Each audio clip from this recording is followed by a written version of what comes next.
Assalamualaikum warahmatullahi wabarakatuh.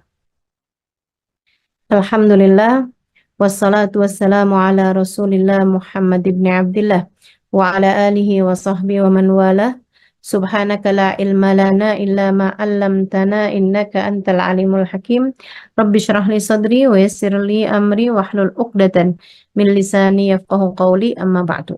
Alhamdulillah, hari ini mudah-mudahan Allah Subhanahu wa taala melimpahkan rahmat ridhonya pada kita sekalian, menjadikan kita hamba-hambanya yang semakin hari semakin solehah, menjadikan kita hamba-hambanya yang semakin hari semakin mendekatkan diri kepada surganya, mendekatkan diri kepada jalan keridhoannya, mendekatkan diri kepadanya, mendekatkan diri kepada kekasihnya, baginda kita Nabi besar Muhammad Sallallahu Alaihi Wasallam. Dan saya berharap kajian kita pada hari ini menjadi salah satu pembekalan bagi diri kita untuk perbaikan dan untuk pembenahan diri kita, insya Allah. Mudah-mudahan kita sungguh-sungguh menjadi hamba-hamba yang tidak mudah kecewa. Mudah-mudahan kita sungguh-sungguh menjadi hamba-hamba yang kuat dan dikuatkan. Dan untuk itu kita akan awali kajiannya dengan kita membaca suratul Fatihah. Kita minta pada Allah Subhanahu wa taala bimbingannya, kita minta pada Allah Subhanahu wa taala petunjuknya. Kita minta kepada Allah Subhanahu wa taala untuk membersamai langkah kehidupan kita hingga sampai kepada surganya. Al-Fatihah biniyatin nafa' wal intifa' wal mudzakarah wat tadhkir ibtigha'a mardatih wa qurbih wa thawabih wa husnil khatimah ma'a lutfil afiyah wa salahil akibah wa ila hadratin Nabi Muhammad sallallahu alaihi wasallam. Al-Fatihah.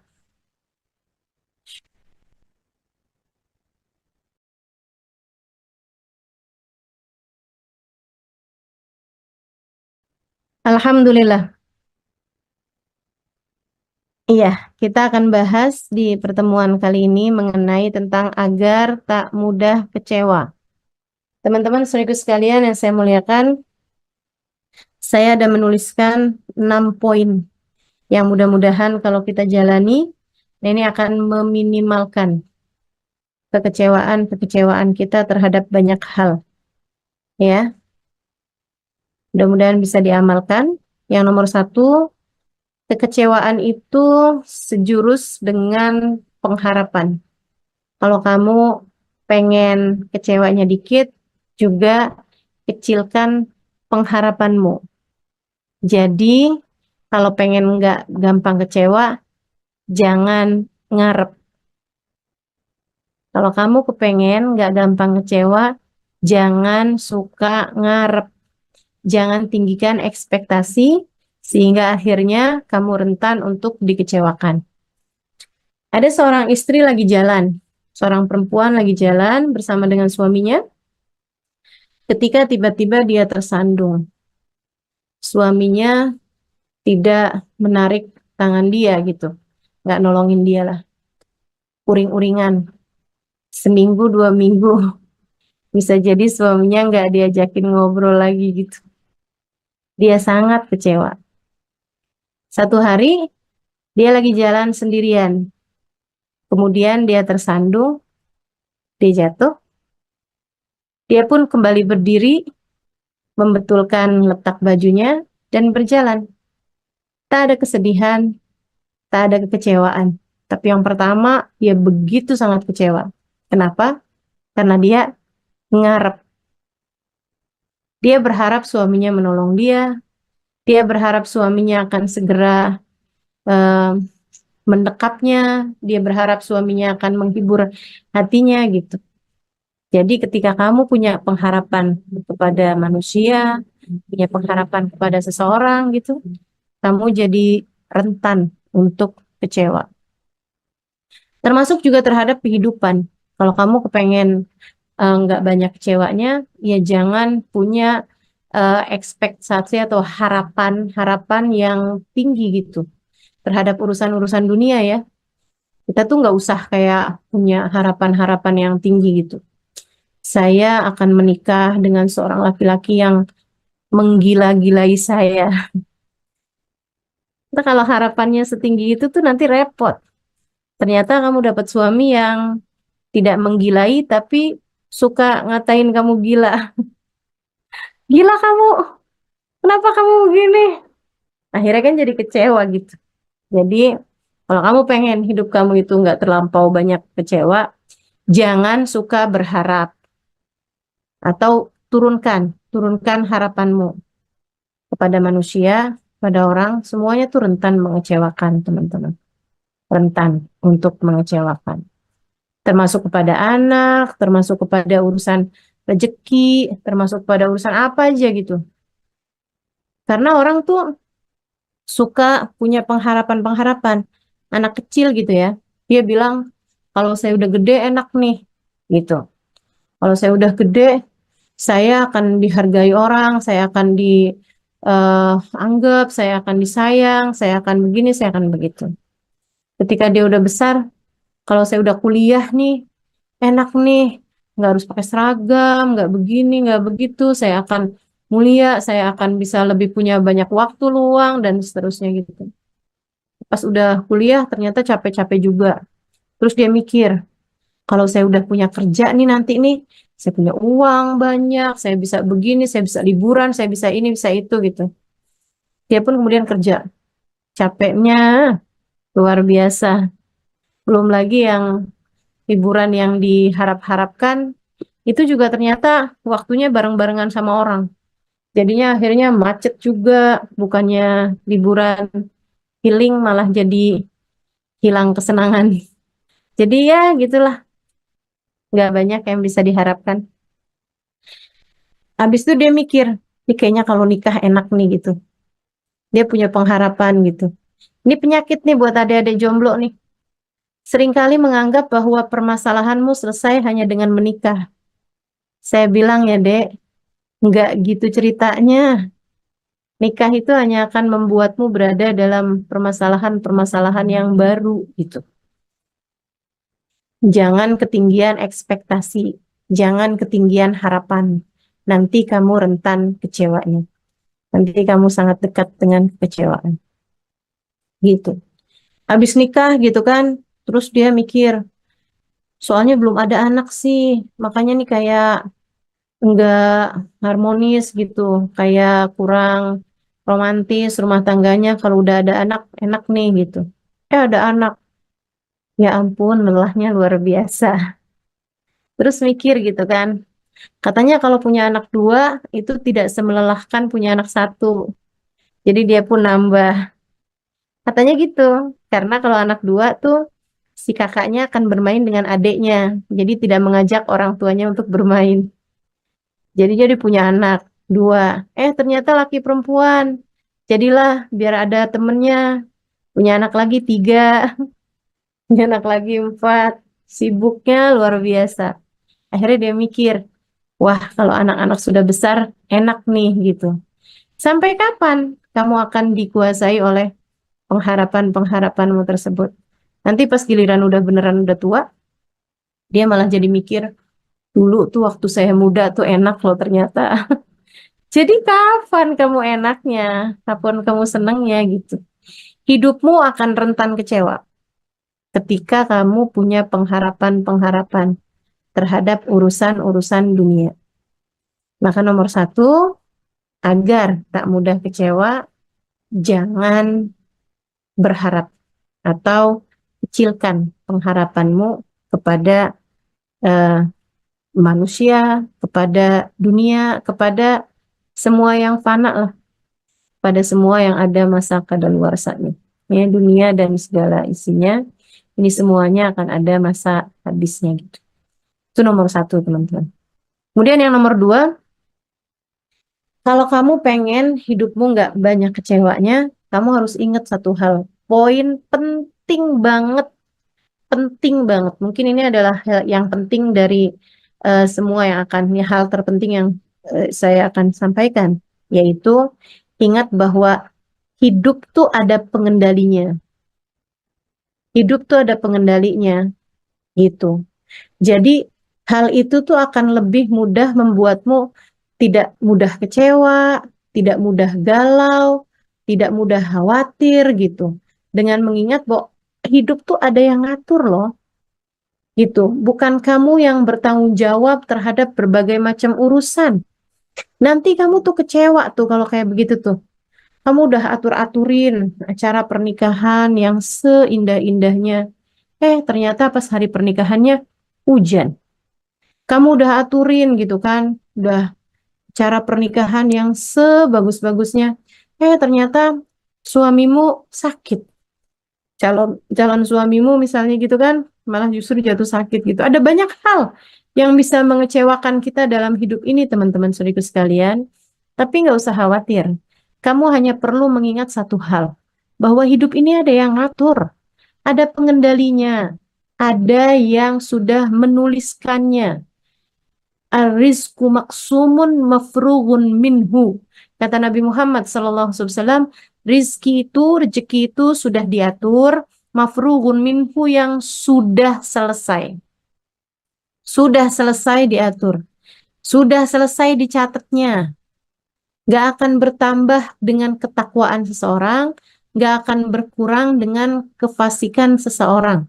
Begitu katanya baginda kita Nabi besar Muhammad sallallahu alaihi wasallam. Bahkan dalam Al-Qur'an Allah Subhanahu wa taala menyampaikan, a'udzubillahi minasyaitonir rajim, rizqukum fis sama'i wa ma tu'adun, fa rabbis samawati wal ard innahu lahaqqun mithla ma annakum tantiqun. Rizqukum fis sama, rezeki kalian sudah selesai diatur dari langit.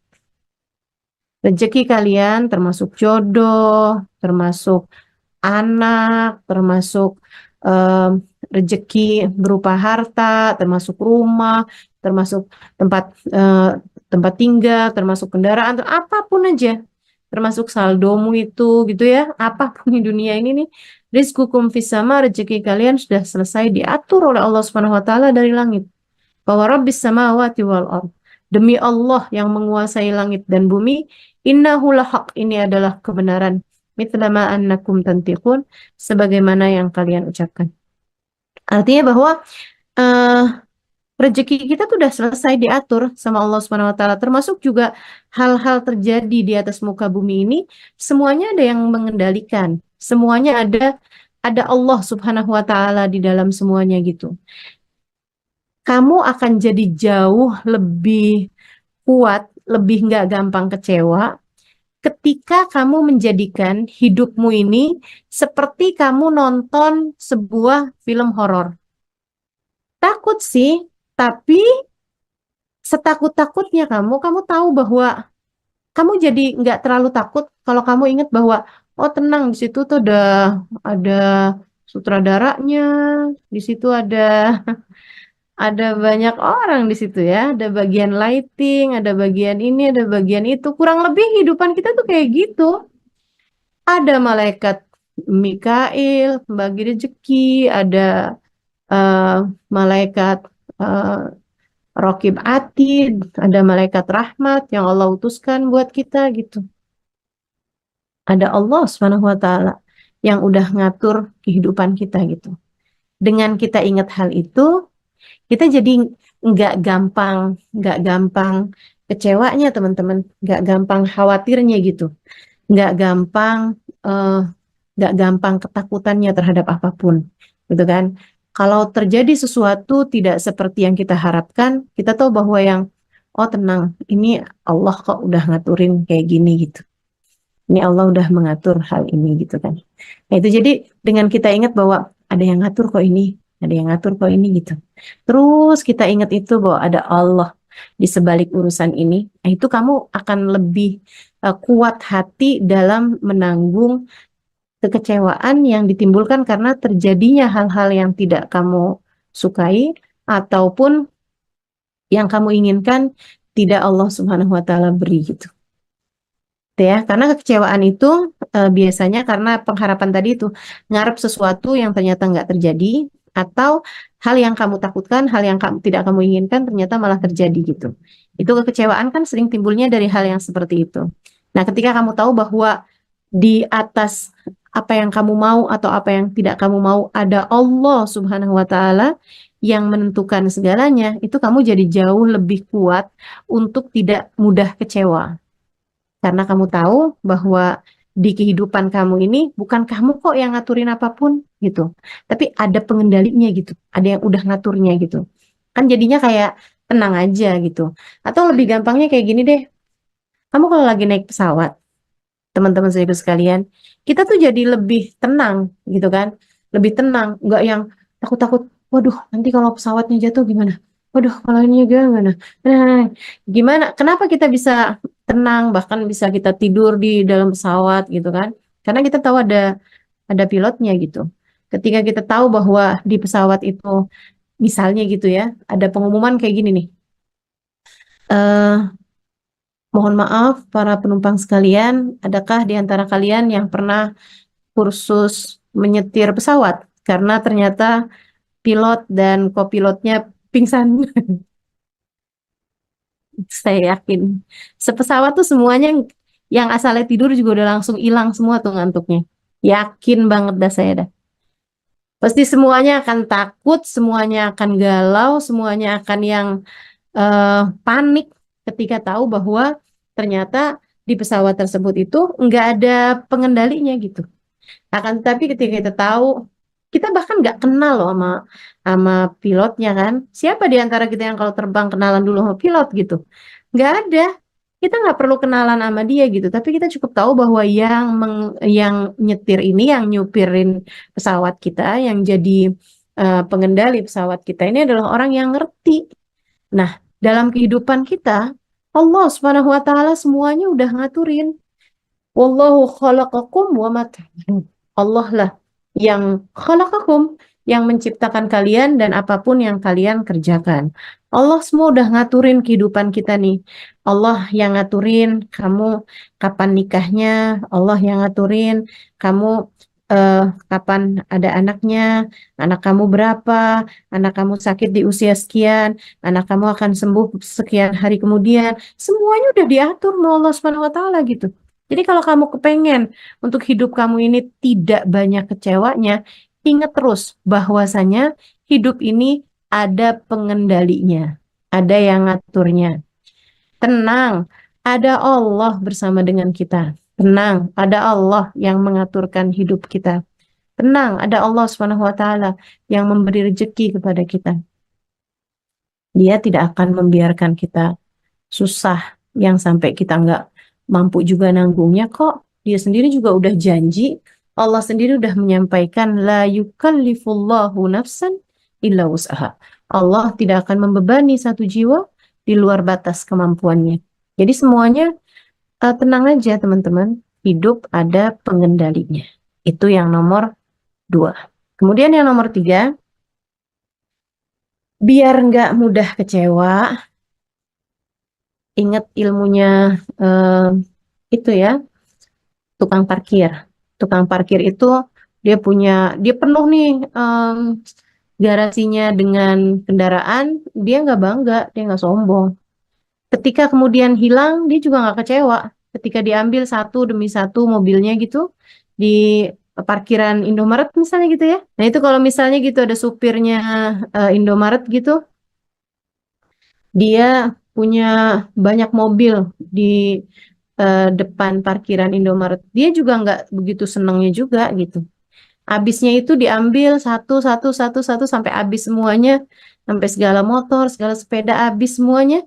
Dia juga nggak kecewa. Dia nggak ada tuh nahanin gitu, jangan dong, jangan pergi gitu. Nggak ada juga gitu. Kenapa begitu? Karena dia tahu bahwa semua kendaraan yang terparkir di parkirannya Indomaret itu semuanya hanyalah titipan gitu. Kita juga begitu. Semua yang kita punya nih, termasuk juga kesehatan, termasuk juga anggota tubuh, apalagi orang-orang yang tersayang yang kita punya gitu. Termasuk juga harta yang kita punya, bahkan ilmu, pengetahuan, dan lain sebagainya yang kita punya semuanya, itu hanyalah titipan dari Allah Subhanahu wa taala sang pemilik sejatinya gitu. Allah Subhanahu wa taala yang punya semuanya. Allah lah yang memiliki segalanya. Semuanya ini hanya titipan. Itu kalau kamu inget-ingetin terus gitu kan, akan sedikit kecewanya teman-teman. Sebab semuanya hanya titipan. Ketika diambil balik sama Allah Subhanahu wa taala barang titipan tersebut, ya udah, mau gimana lagi? Ketika yang kita harapkan tidak terjadi malah justru terjadi, ya udah gitu kan. Emang nggak ada yang milik kita kok. Kita nggak bisa menguasai gitu. Dan sekarang kita ngarepin nih acara kita berjalan lancar begini begitu segala macam. Ternyata hujan, misalnya gitu. Ya mau gimana lagi? Orang hujan yang punya Allah kok gitu kan? Itu yang diucapkan oleh Sayyidah Aisyah radhiyallahu taala anha wa ardhaha. Beliau itu ikutan haji, haji wada. Satu-satunya haji bersama dengan Nabi sesudah Islam. Jadi Nabi itu hanya melaksanakan satu kali ibadah haji sesudah datangnya agama Islam, sudah kewajiban Islam ya, yaitu haji yang disebut oleh Nabi Muhammad sebagai haji wada. Semua tidak mengerti kenapa Nabi menyebutnya dengan haji wada. Akan tetapi beberapa bulan sesudah pulangan Nabi dari haji wada, itu Nabi jatuh sakit. Kemudian di tahun itu juga, beberapa bulan berselang dari haji beliau, beliau kemudian meninggal dunia. Saudaraku sekalian, satu-satunya haji yang dilaksanakan Nabi bersama dengan para sahabat. Satu-satunya haji yang dilaksanakan Sayyidah Aisyah bersama dengan baginda kita Nabi besar Muhammad SAW. Sayyidah Aisyah keluar menstruasi. Kebayang nggak sih kecewanya kayak apa? Saya aja juga kalau jadi Sayyidah Aisyah, ya Allah, apa enggak? Oh, kesel banget kan gitu loh. Itu adalah kesempatan untuk bisa tawaf bersama dengan Nabi. Kalau enggak tawaf kan enggak boleh sa'i. Sa'i itu kan dilaksanakannya harus sesudah tawaf. Tawafnya memang, sa'inya memang enggak wajib punya wudhu, enggak wajib dalam keadaan suci. Tapi sa'i itu letaknya sesudah tawaf. Yang tawafnya itu wajib dalam keadaan suci gitu. Jadi kan kalau enggak tawaf berarti juga enggak sa'i. Itu jadi Nabi Muhammad alaihissalam melaksanakan itu bersama dengan semua sahabat-sahabatnya. Tawaf mereka barengan menabi, sa'i mereka barengan menabi. Sayyidah Aisyah nggak bisa ikut. Sayyidah Aisyah nggak bisa ikut. Apa kata Sayyidah Aisyah? Lau kunti lasti minal haq, lastakaitu ilal haq. Andai saja kamu, wahai menstruasi, bukan dari Allah, aku akan mengadukanmu kepada Allah. Andai kamu bukan dari Allah, aku mau ngadu sama Allah. Tapi gimana saya mau ngadu sama Allah, orang kamu dari Allah kok? Gitu kan? Nah, kita nih akan jadi sedikit kecewanya kalau kita sadar hal itu. Bahwa semua adalah dari Allah Subhanahu wa Ta'ala. Bagaimana mungkin kamu kecewa terhadap sesuatu hal yang datangnya dari Allah? Sementara Allah sudah memberikan banyak sekali hal yang membahagiakan dalam hidup kamu gitu. Gitu kan? Nah, jadi kita akan sedikit kecewanya kalau kita kembalikan hal ini kepada beberapa poin yang tadi telah saya sampaikan. Pertama, jangan ngarep. Kedua, ingat terus bahwa hidup ada pengendalinya. Yang ketiga, semua milik Allah. Semua milik Allah. Maka jangan kecewa. Semua milik Allah. Semua hanya titipan aja gitu. Ingat cerita Sayyidah Sulaim ketika dia punya anak yang kemudian meninggal dunia, teman-teman. Sulaim itu habisnya memberikan anaknya, mewakafkan anaknya, Sayyidina Anas, kepada baginda Nabi Muhammad alaihissalam, dia memutuskan untuk menjanda gitu. Tapi kemudian akhirnya datang lamaran dari Abu Tolhah yang dia memutuskan untuk masuk Islam. Abu Tolhahnya masuk Islam, Yahudi waktu itu ya.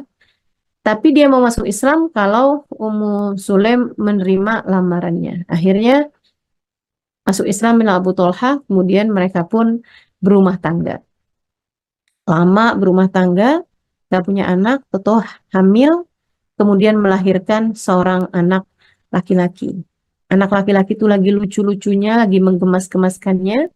Abu Tolhah berangkat pergi dagang, kayak untuk waktu yang tertentu gitu, kayak 3 hari atau apa gitu. Di hari sesudah kepergiannya Abu Tolhah, anaknya Sulaim, anaknya Abu Tolhah meninggal dunia. Sulaim bilang sama para sahabat, tolong jangan ada yang mengabari kepada suamiku tentang kematian anakku selain aku sendiri gitu. Dan begitulah Abu Tolhah beberapa hari kemudian di waktu malam dia datang ke rumah. Sulaim sudah berdandan, Sulaim sudah melaksanakan semua ya, maksudnya yang dia bisa kerjakan untuk suaminya. Kemudian dia pun merayu suaminya sampai suaminya berhubungan intim sama dia. Habisnya itu kemudian disuguhkan makanan, mereka mandi, habis itu mereka makan. Saat sedang sudah semuanya tuh, sudah kenyang zohir batin, Sulaim baru bilang, dia bilang, eh, kalau tetangga kita nitipin barang, terus tetangga kita ambil balik barang tersebut, bagaimana menurutmu Abu Tolha? Apakah kita perlu mengembalikannya? Kata Abu Tolha, balikin, barangnya bukan punya kita kok. Tapi kita udah terlanjur sayang, balikin. Kamu harus tetap mengembalikan, sebab barang itu bukan punya kita, dia hanya titipan. Sesuatu yang hanya titipan, kita harus mengembalikannya ketika diminta kembali oleh pemiliknya gitu. Kita nggak boleh kecewa, Abu Tolha. Ya nggak boleh lah, orang bukan punya kita gitu. Kita harus kembalikan dengan hati yang lapang. Abu Tolha, bukankah anak kita adalah titipan Allah? Abu Tolha, ia telah diambil kembali oleh pemiliknya. Abu Tolha marah. Jadi maksud kamu anak kita mati dan kamu bisa-bisanya dandan, kamu bisa-bisanya masak, kamu bisa-bisanya merayu saya, dasar perempuan keras hati, kamu nggak punya hati, Sulaim. Abu Tolha keluar dari rumah menuju masjid, nungguin sampai Nabi Muhammad keluar buat sholat subuh. Dia terus bilang, ya Rasulullah, faqad wajadtu Sulaim qasiyatal qalb. Wahai Rasul, Sulaim itu nggak punya hati, ternyata keras banget hatinya kayak batu. Kata Nabi Muhammad, "Emang kenapa gitu Abu Tolha?" Terus Abu Tolha pun menceritakan kejadiannya, anak mereka meninggal, tapi Sulaim malah begini, begitu, begini, begitu. Nabi yang tahu persis siapa itu Sulaim, bahkan menyebutnya sebagai min azka nisa'il Madinah, salah satu dari perempuan Madinah paling paling brilian, paling cerdas. Salah satu dari perempuan Madinah paling cerdas, Sulaim, kata Nabi Muhammad. Nabi Muhammad mengatakan kepadanya, "Awaqa'ta biha ya Abu Talha? Apakah semalam kamu sempat berhubungan intim dengannya, wahai Abu Talha?" Dia bilang, iya Rasul, saya nggak tahu gitu. Saya nggak tahu kalau anak saya meninggal. Kalau saya tahu, hati saya kayaknya nggak akan kuat juga ngerjainnya. Kata Nabi Muhammad, barakallahu lakuma fi lailatikuma, barakallahu lakuma fi lailatikuma, barakallahu lakuma fi lailatikuma. Nabi Muhammad mendoakan mereka agar diberi keberkahan. Dan subhanallah, dari malam hari tersebut itu, Allah mengaruniakan kehamilan buat Sulaim yang kemudian melahirkan seorang anak perempuan yang dari perempuan tersebut itu lahir lebih dari 10 anak, ke-10-nya hafal Al-Quran, ke-10-nya jadi ulama di zaman tersebut. Teman-teman saudara sekalian saya muliakan, tuh hati itu jadi kuat, nggak gampang kecewanya gitu. Bahkan terhadap ujian-ujian besar sekalipun, ketika paham bahwa siapapun yang kita punya, apapun yang kita punya, bahkan termasuk kesehatan yang Allah kasih kepada kita, bahkan diri-diri kita sendiri juga, semuanya adalah titipan dari Allah Subhanahu wa taala, Jalla Jalaluhu wa taala kabamat. So, kalau mau nyari ideal-idealnya hidup, hidup nggak pernah ideal sih buat siapapun gitu. Saya lagi semangat-semangatnya loh, mengajar, bepergian kemana-mana. Allah kasih saya sakit kaki gitu. Kayaknya kayak yang, ya ampun gitu kan. Tapi ya semuanya dari Allah dan semuanya milik Allah. Saya cuma selalu bilang bahwa ya Allah, selagi masih bisa menjadi manfaat gitu, selagi masih bisa menebarkan kemanfaatan, saya minta kekuatan darimu gitu. Dan alhamdulillah nggak ada yang dibatalkan, nggak ada yang sampai bisa tidak dilaksanakan, semuanya dapat dilaksanakan, alhamdulillah. Dan sekarang semuanya pakai menyediakan kursi kan setiap kali saya mengajar. Dan subhanallah beberapa waktu yang lalu saya bilang sama ada beberapa ustazah gitu. Saya bilang iya nih doain mudah-mudahan saya udah bisa lagi duduk di bawah melipat kaki lagi seperti dulu-dulu gitu. Dia bilang, "Ya ustazah padahal kita lagi senang-senang nih gara-gara ustazah pakai kursi, kita semuanya juga sekarang disiapin kursi." Ya, begitulah. Sengsara membawa nikmat bagi yang lain ternyata ya. Masya Allah. Jadi ya gitu, selalu ada kebaikan dalam segala ketetapan-ketetapannya. Jangan kecewa. Dengan kita mengingat bahwa semua adalah titipan Allah Subhanahu wa taala.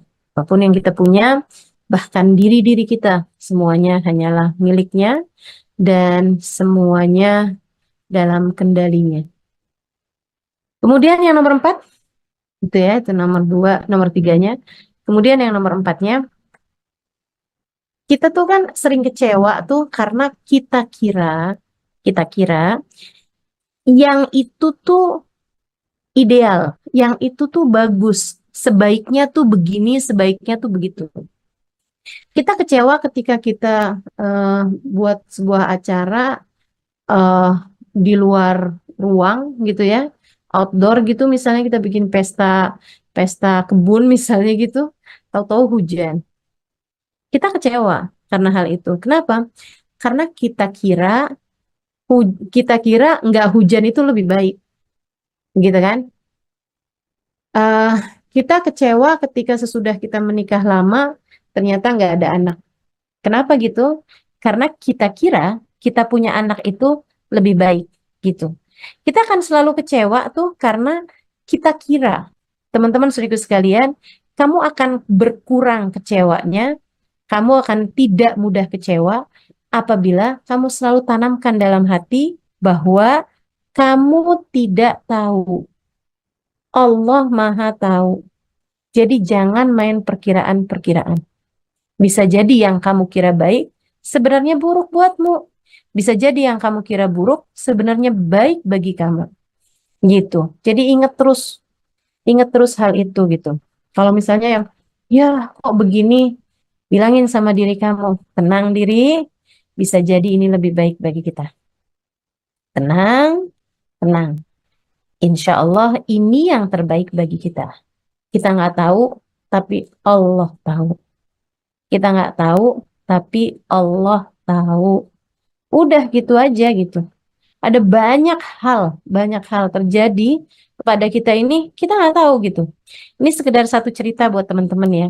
Saya kalau ingat Allah memang benar-benar ngajarin gitu, ngajarin saya dan mungkin juga ngajarin teman-teman yang lain juga tentang ilmu ini ya, bahwa kita nggak akan kecewa, nggak akan mudah kecewa kalau kita tuh selalu ngingetin diri bahwa kita nggak tahu tapi Allah tahu. Tenang, tenang, kita nggak tahu tapi Allah tahu. Jadi tahun 2021 di masa pandemi, negara kita masih belum beberapa negara-negara masih belum membuka membuka izin untuk datang ke sana, termasuk Jepang juga belum belum keluarin izin orang untuk datang, tapi ada beberapa negara yang sudah membuka negaranya untuk didatangi oleh orang lain gitu. Salah satunya Mesir dan juga Turki yang waktu itu udah buka cepet itu ya, sama Yaman. Yaman juga nggak masalah gitu kalau orang mau pergi. Saya yang waktu itu sudah rindu untuk kembali ke tempat saya belajar dulu, bulan Ramadan tahun 2021 itu, saya berangkat ke 3 negara tersebut. Turki, kemudian Yaman, kemudian pulangnya ke Mesir. Hari pertama di Mesir, udah perjalanan terakhir itu ya, ke negara terakhir. Itu kita udah lelah banget dan hari itu juga puasa. Kita masuk ke hotelnya, ternyata kita udah nungguin lama nih di hotel yang kita udah booking. Udah booking kayak 2 mingguan, 3 mingguan sebelum kita datang gitu kan. Tahu-tahu dengan, ya mungkin saya rasa dengan berat hati juga mereka bilang bahwa mohon maaf nggak bisa menginap di hotel ini gitu. Kita bilang, kenapa? Kita udah capek semua, kita udah bayangin tempat tidur semuanya tuh, udah yang lelah banget, lapar, haus karena puasa kan, gitu. Terus mereka bilang, karena AC-nya mati. Itu hotel bintang 5, halo. Bisa ada gitu AC-nya mati. AC-nya mati, ya udah nggak apa-apa kita dipindahkan ke kamar yang lain aja. Nggak, ini AC-nya mati semuanya. Jadi AC-nya itu dari pusat mati semuanya gitu. Jadi akhirnya kita pun dipindahkan ke hotel yang lain gitu. Nah, ketika saya lagi nyari hotel untuk kita tinggalin beberapa hari sebelumnya itu, sebelum kita berangkat, saya lagi sama teman saya, itu saya lagi nyari-nyari gitu hotel-hotel gitu kan. Terus saya bilang, saya tuh mau banget nih hotel yang bisa lihat pemandangan Sungai Nil di waktu sore saat matahari terbenam. Habis itu saya liatin gitu kan, di situ tuh ada gambar satu kamar hotel yang ada tempat berendam, yang dari situ tuh dari tempat berendamnya itu di kamar itu bisa melihat dengan jelas, dengan indah banget saat matahari terbenam di waktu sore di Sungai Nil. Saya bilang, wih, nih sebenarnya nih cakep banget nih hotel nih. Tapi kita nggak bisa lah, Nen, nginep di sini, Nen. Kenapa gitu, Ustazah? Kemahalan, Nen. Iya, Ustazah, mahal banget, Ustazah. Kita nggak nginep di situ dong. Akhirnya saya cari hotel-hotel yang lain, dapatlah hotel itu gitu. Oke lah, nggak seindah pemandangan di hotel yang pertama, tapi ya boleh-boleh lah gitu. Jadi kita pun ngambil hotel yang itu gitu kan. Begitu kita nyampe di situ, hotelnya mati semuanya, itunya apa namanya AC-nya gitu. AC-nya sedang bermasalah sehingga kita akhirnya dipindahkan. Kecewa dong pastinya gitu kan. Tapi ya saya udah sering kali mengingatkan diri saya untuk yang tenang, tenang, tenang. Kita nggak tahu tapi Allah tahu. Kita nggak tahu tapi Allah tahu. Udah, akhirnya kita pun dipindahkan ke hotel yang lain. Dan tahu dong hotel yang keduanya itu yang dipindahkan itu hotel yang mana? Yang kita lihat tadi itu. Yang paling cakep itu gitu hotelnya. Jadi kita dipindahkan tanpa perlu membayar lebih ke hotel yang jauh lebih cakep, jauh lebih indah dengan pemandangan kamar yang jauh lebih spektakuler gitu. Dan saya dikasih kamar yang benar-benar eh saya lihat pemandangannya dari batap itu tadi. Luar biasa. Kita tidak tahu tapi Allah tahu.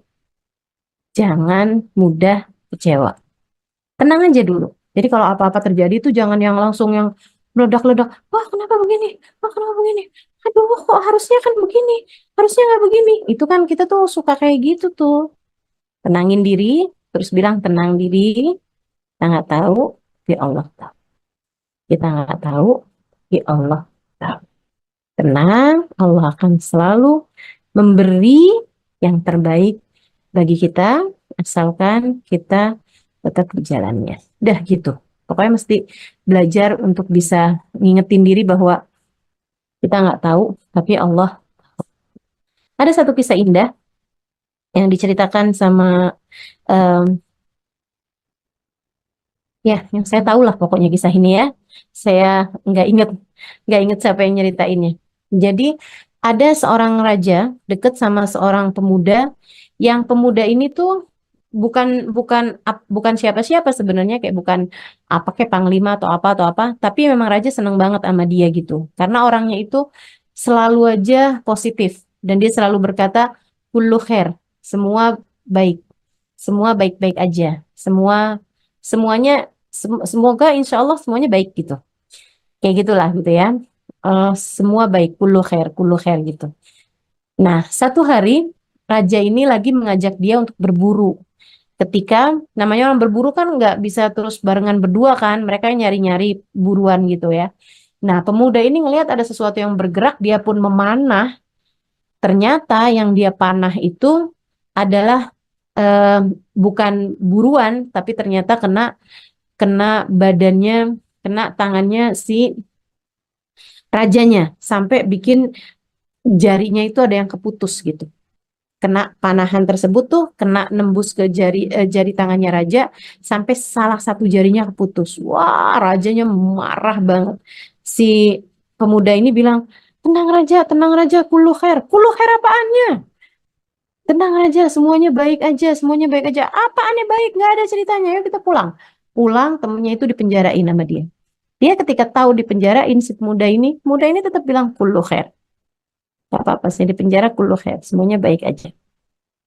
Waktu pun berselang sampai kayak kurang lebih beberapa bulan sesudahnya, ya udah hampir setahunan gitu, si raja ini kembali berburu, tentu tanpa pemuda ini. Nah, berburunya raja kali ini kejauhan dengan jarinya yang satu terpotong itu ya. Dia sekarang berburunya itu kejauhan sampai akhirnya dia kena lagi ada peperangan antar kanibal. Jadi kanibal lagi menyerang satu daerah gitu kan, satu kawasan yang si raja itu lagi ada di daerah tersebut. Akhirnya si raja termasuk juga di antara orang-orang yang ditangkap, yang kena gitu sama si kaum kanibal ini. Dibawa nih raja dan lain-lainnya ini, orang-orang ini dibawa dimasukin ke penjara untuk setiap hari diambil sebagai jamuan makan kaum kanibal buat dimakan gitu. Si raja ini udah sedihnya luar biasa gitu kan. Dia berharap ada yang menemukannya, tapi nggak ada juga orang yang nemuin dia gitu. Nggak ada juga rakyatnya yang, ya saya rasa mereka nyari, tapi maksudnya nggak ketemu gitu kan. Tempatnya si kanibal-kanibal ini. Sampai akhirnya satu waktu datanglah giliran mereka memakan raja ini gitu. Ketika udah disiapkan, dia udah mau di sembelih gitu kan, mau dipotong, mau dipedang gitu sama algojonya gitu kan, mau dijadiin santapan ya, entah gulai, entah rendang, saya nggak paham juga mereka masaknya apa. Nah akhirnya sebelum dipotong itu algojonya ngelihat kalau jari tangannya itu kan keputus satu. Akhirnya algojonya nggak jadi tuh. Dia kemudian datengin raja, dia ngomong gitu kan. Akhirnya dia balik lagi ngelepas ikatannya. Dia bilang silahkan kamu pulang. Dia heran, kenapa gitu kan? Kok saya disuruh pulang ya? Dia seneng banget dong. Tapi maksudnya kenapa gitu sebabnya?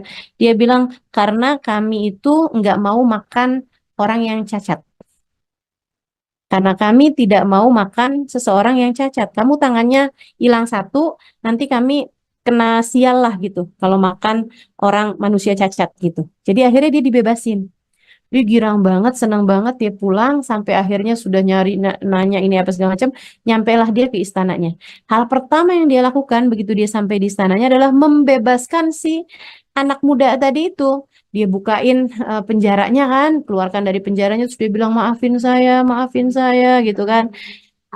Dan benar kata kamu, kullu khair, semuanya baik. Dia bilang, Alhamdulillah, jari saya nih terpotong. Kalau saya jarinya satu nggak kepotong, saya sekarang udah terpotong-potong. Maksudnya udah dipotong-potong gitu kan, udah jadi gulai barangkali atau udah jadi daging guling gitu. Dia bilang, terima kasih kamu udah bikin jari saya cacat sehingga saya nggak jadi makanannya kaum kanibal. Dia bilang kayak gitu, maafkan saya sudah menjarain kamu. Katanya pemuda tersebut, enggak juga Tuan Raja, Alhamdulillah, terima kasih Tuan Raja sudah memenjarakan saya. Kenapa gitu? Dia bilang, kalau Tuan Raja enggak memenjarakan saya juga pasti akan ikut kemana Tuan Raja pergi. Dan kalau hari ini Tuan Raja selamat, karena jari Tuan Raja ada satu yang potong, jari saya kan selamat semuanya. Saya yang hari ini akan jadi daging guling. Jadi kullu khair, semuanya tuh baik gitu. Kita nggak tahu, tapi Allah tahu. Itu teman-teman, mesti ngingetin terus tuh diri kita, biar nggak mudah kecewa. Gitu ya, ingat, kita nggak tahu, tapi Allah tahu. Oke, yang kelima kalau kamu kepengen dalam hidup kamu tuh nggak banyak hal-hal mengecewakan terjadi, gitu, kerjain yang Allah mau. Kamu lebih mudah untuk mengharapkan Allah kasih kepadamu yang kamu mau. Itu teman-teman. Kerjain aja yang Allah mau, sehingga dengannya kamu lebih berharap, lebih mudah berharap bahwa Allah Subhanahu wa Ta'ala akan memberi apa yang kamu mau. Jadi itu yang nomor 5 adalah kerjakan aja apa yang Allah mau. Dengannya kamu lebih bisa berharap Allah memberi apa yang kamu mau gitu. Kita tuh kalau ngerjain apa yang Allah mau, kita kalau minta sama Allah untuk Allah ngasih apa yang kita mau, lebih pantas dong daripada kalau kamunya tuh nggak pernah ngerjain apa yang Allah mau, terus kamu minta, ya Allah kasih saya begini, kasih saya begitu, kan nggak pantas gitu. Kerjain dulu dong apa yang Allah mau, biar Allah memberi kepadamu apa yang kamu mau, gitu. Ya, kemudian yang terakhir, kalau kepengen hidup nggak banyak kecewanya, banyakin doa. Dan termasuk di antara bagian dari doa itu adalah sholawat gitu. Itu orang kalau banyak doa, banyak sholawat, insya Allah sih, insya Allah gitu. insya Allah Allah tuh pasti akan mengijabah doa dan juga akan selalu menyayangi orang-orang yang rajin bersolawat kepada kekasihnya, baginda Nabi besar Muhammad Sallallahu Alaihi Wasallam. Maksud saya jangan remehkan kekuatan doa. Teman-teman jangan remehkan kekuatan doa. Gitu ya. Kita terus aja doa minta sama Allah Subhanahu wa taala. Dengan doa tuh yang kadang-kadang yang kita kira mustahil ternyata enggak gitu. Yang kita kira jauh ternyata deket aja. Yang kita kira nggak mungkin ternyata mungkin aja. Yang kita kira kayak nggak akan terjadi bisa banget buat terjadi gitu. Bisa banget buat terjadi. Jadi kalau pengen hidup nggak banyak kecewanya, Allah tidak memberi kepadamu banyak hal-hal yang mengecewakan dalam kehidupanmu. Jangan jauh-jauh dari doa, jangan jauh-jauh dari sholawat. Itu keenam hal itu. Mudah-mudahan kalau kita kerjain, kalau kita terus istiqomah melakukannya, insya Allah kehidupan kita akan tidak mudah kecewa. Gitu ya. Mudah-mudahan bisa diamalkan. Mudah-mudahan bisa jadi ilmu yang tak hanya masuk telinga kanan, keluar telinga kiri begitu aja, akan tetapi jadi ilmu yang memandu kita menjadi cahaya terang, yang menerangi jalan kehidupan kita hingga mendekatkan kita kepada surganya insya Allah. Menjadikan kita hamba-hamba tercinta di sisinya. Ala hadihin niyah wa bikulli niyatin salihah jami'ah syamilah ila hadratin Nabi Muhammad sallallahu alaihi wa ala alihi wa sahbihi wasallam. Al-Fatihah.